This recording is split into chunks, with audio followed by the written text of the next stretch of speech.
everybody, welcome back to Info Chunks. We live in a world where technology, electronics and internet has become an integral part of our lives, and it doesn't matter if you're a kid or a CEO of a software company. The great part is we're not stopping from advancing anytime soon. Eventually your smartphone might turn on your toaster, which could communicate that to your fitness tracker, and your fitness tracker could check it with your diet plan. And ironically, there is a super important tiny part that is used in almost every electrical thing you see, and that is called the semiconductor. Okay, I know that's not a fancy name, but it's really important. So what is this semiconductor? A semiconductor is a physical substance which is designed to manage and control the flow of current in electronic devices, and is commonly used in the development of electrical chips, computing components and other electronic devices. It's generally created using silicon, germanium or other pure elements. Semiconductors play a vital role today, and they will continue to do so in an Internet of Things environment where physical devices of all kinds all over the world will be connected to the internet. Millions or even billions of devices will create data that will need to be analyzed in data centers, which require the most advanced semiconductors. These advanced node semiconductors are made primarily by two large companies, Taiwan Semiconductor Manufacturing Corporation or TSMC, and Samsung Electronics, which is based in Korea. These tiny little chips are used in cars, electrical appliances, phones, and all sorts of tech innovations like AI and cloud computing. Car makers have been using these chips for basic functions like braking for decades, and the growth of electric cars has boosted the chip demand to manage power and the heat that it generates. But now, time for the bad news. The world is suffering from a huge semiconductor supply shortage. Why?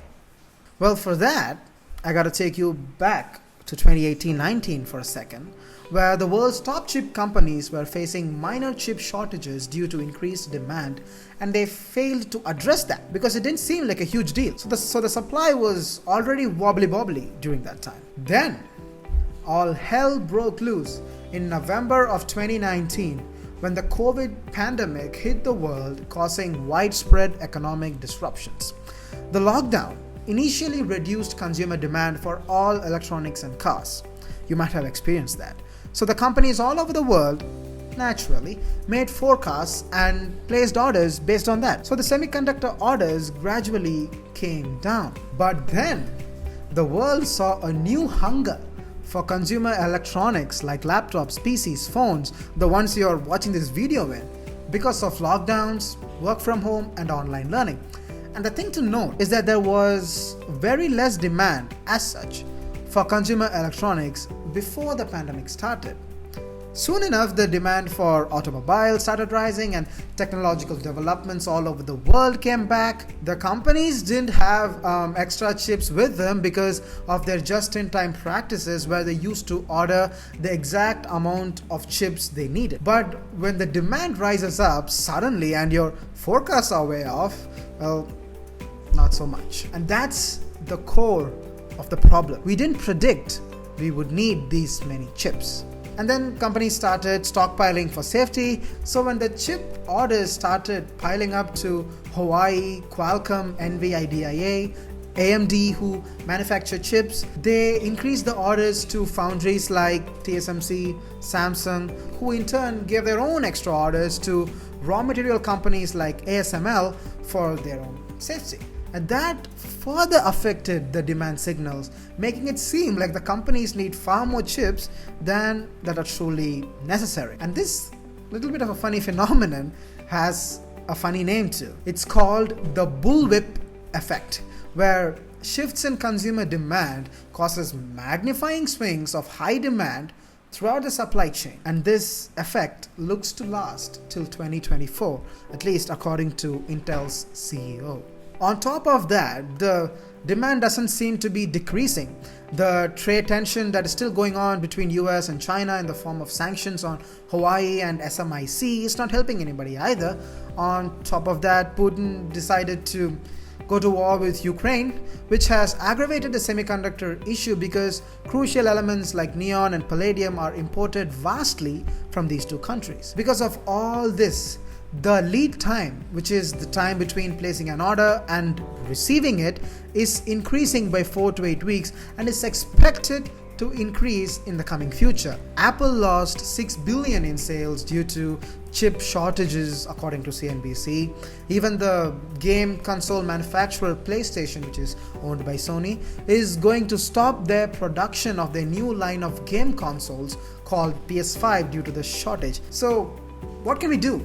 Well, you might be like, simple, you dummy, just produce more. Yeah, you are right. But it's just not that easy, guys. A single chip takes at least 3 to 4 months to produce, and manufacturers must order chips beforehand, which they didn't do during the pandemic. It usually takes at least 2 years to build and equip a semiconductor fabrication plant. A modern cutting-edge foundry costs more than $10 billion. Many chip designers have started to partner up with their customers for investments and to come up with solutions. Thereby they are trying to develop an ecosystem so that they can face this huge shortage together. Governments in many countries like the US have started to invest huge amounts of money in this semiconductor expansion. The shortage of chips have given many companies the opportunity, or should I say the need to start making chips by themselves. You can see that in Apple, where they have started to manufacture chips for its laptops, like the M1 chips. In an up and down economy like this, companies have to become more agile and shrewd by developing good supplier relationships like Tesla did. And I think it's time for companies to test their just-in-time models and forecasting methods. So, overall, semiconductor industries, like every other industry, are adapting to the new reality. But sadly, it is gonna get challenging before it gets better. I hope you found this video interesting and useful. If you did, make sure to hit the like and the subscribe button, and I will see you all in the next one. Peace.